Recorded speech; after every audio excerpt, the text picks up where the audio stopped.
Olá, amigos do R7, tudo bem? É um prazer estar aqui novamente com mais um Fala Brasileiro. E novamente vamos falar sobre o sentimento de insegurança, a violência que atinge também as crianças. Sobre este tema, vamos conversar com o Túlio Kahn, que é sociólogo e consultor do Fórum Brasileiro de Segurança Pública.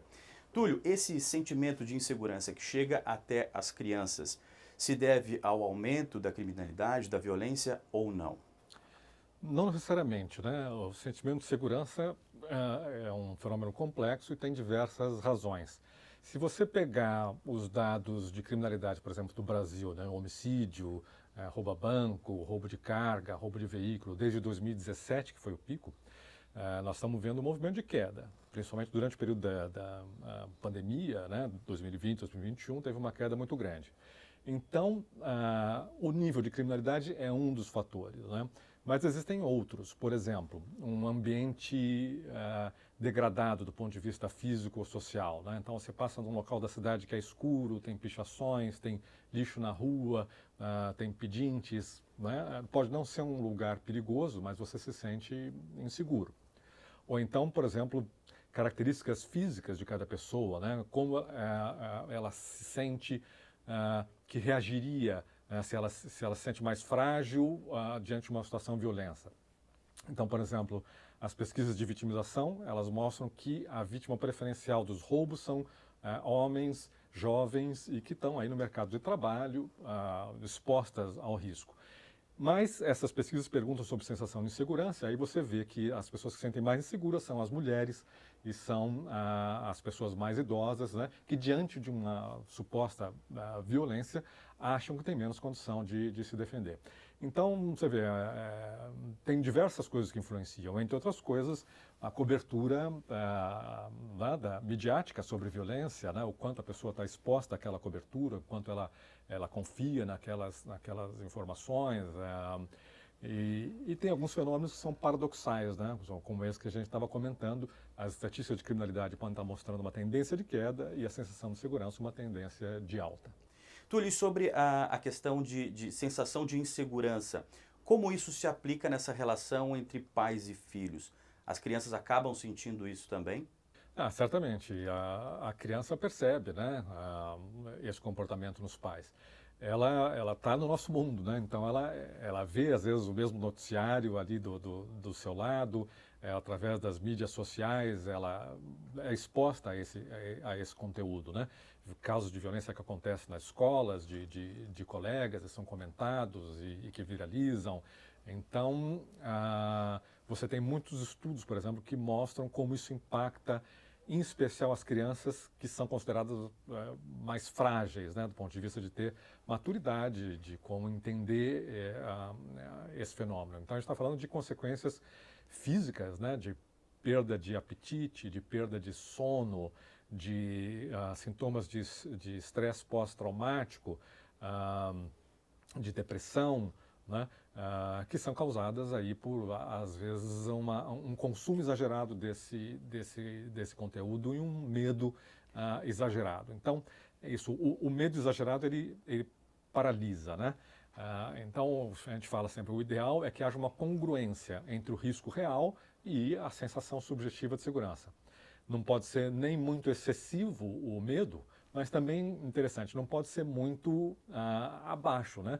Porque se você acha que não tem risco nenhum e você deixa de tomar atitudes de prevenção, né? Ficar esperto quando você anda, né, na rua, se tem pessoas que vão te abordar, cuidado com o celular.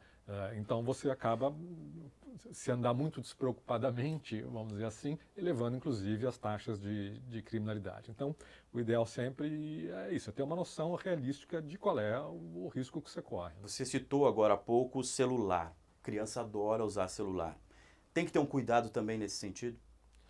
Certamente.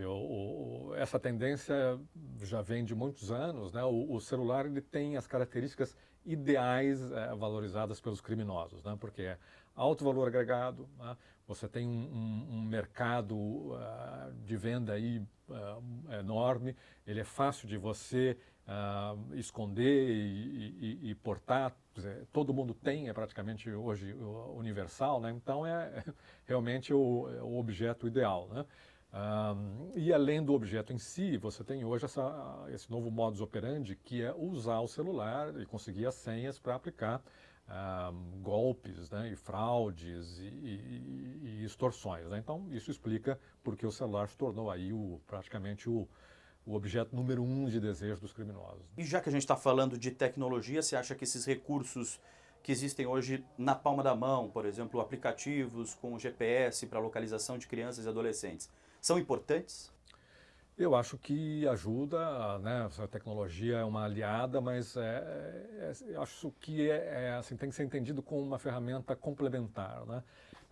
Eu acho que a principal orientação ainda é a orientação parental, né? É você falar com o teu filho, saber aonde que ele vai, com quem que ele anda, né? E alertar para essas coisas elementares, né? Olha, você vai falar com o celular, não fica na rua, né, dando bobeira. Entra em algum lugar mais seguro, né, usa a senha, né, não passa informações pessoais suas ou de casa para outras pessoas que você não conhece, não faz amizade com qualquer um nas redes sociais. Quer dizer, tem uma série de orientações aí que é importante que os pais, né, sem exagerar e sem fazer com que elas tenham medo de tudo, né, mas que né, façam recomendações de segurança, certamente. Agora, Túlio, nesse contexto, dá para dizer que as crianças perderam a liberdade em relação às gerações passadas? Eu acho que sim, né? Porque a gente estava falando, né? Isso piora a qualidade de vida, né? Não só das crianças, de todo mundo, né? Por conta da sensação de segurança, você deixa de estudar, por exemplo, no período noturno, ou as pessoas deixam de comprar carros conversíveis, deixam de frequentar determinados bairros da cidade, de realizar atividades sociais, de frequentar amigos, de frequentar a família. Você pensa sempre 2, 3 vezes, né? Vou sair à noite, aquele bairro afastado, enfim. Então, infelizmente, é uma realidade bem diferente, né, daquela que a gente viveu na nossa infância, né, essa ocupação do espaço público, a liberdade que a gente tinha, né. Hoje em dia as crianças vivem um ambiente muito mais confinado, principalmente aquelas que têm condições, né, da escola privada para o clube, para o condomínio fechado, né. Agora, isso, você não pode também ter um medo exagerado de forma que isso imobilize e que piore a tua qualidade de vida. Mas também não dá para deixar de viver, né? O custo é muito maior, né? Verdade, verdade. Túlio, obrigado pelas informações, esclarecimentos, e a gente volta na semana que vem com mais um Fala Brasileiro. Até lá.